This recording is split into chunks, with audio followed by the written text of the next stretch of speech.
எப்பவுமே அருணகிரிநாதரே சொல்றார், எப்பவுமே சிரிச்ச முகத்தோடு இருக்கிறவருக்கு தான் முருகன் பிடிக்குமா.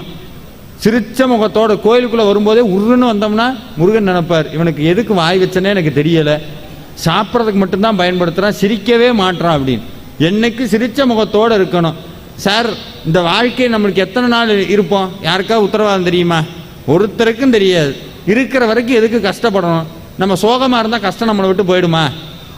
கஷ்டம் நம்மளை விட்டு போயிடுமா? அது மனைவி மாதிரி கணவன் மாதிரி கூடயே தான் இருக்கும், அது போகாது. அப்போ தெரிஞ்சு போச்சு, தெரிஞ்சும் நம்ம ஏன் போட்டு எப்போ பாரு ஸ்ட்ரெஸ்ஸு, வாட்ஸ்அப் ஸ்டேட்டஸ் ஓப்பன் பண்ணி பார்க்குறவனுக்கு ஸ்ட்ரெஸ்ஸு வந்துடும்.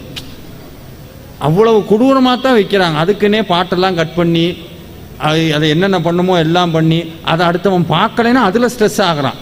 10 பேர் தான் பார்த்துருக்குறான், இவன் நம்பர்லாம் எதுக்கு சேவ் பண்ணனே தெரியலை, அதில் ஸ்ட்ரெஸ் ஆகிறாங்க. காலையில் எந்திரிச்சு காப்பி கிடைக்கிறேன்னா ஸ்ட்ரெஸ்ஸு.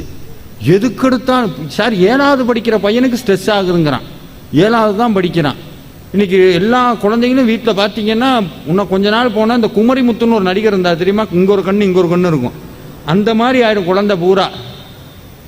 ஏன்னா அம்மாவுக்கு வீட்டில் வேலையாக இருக்கணும், அப்பாவுக்கு வேலையாக, கையில் என்ன கொடுத்துட்றோம், செல்ஃபோனை கொடுத்துட்றோம்.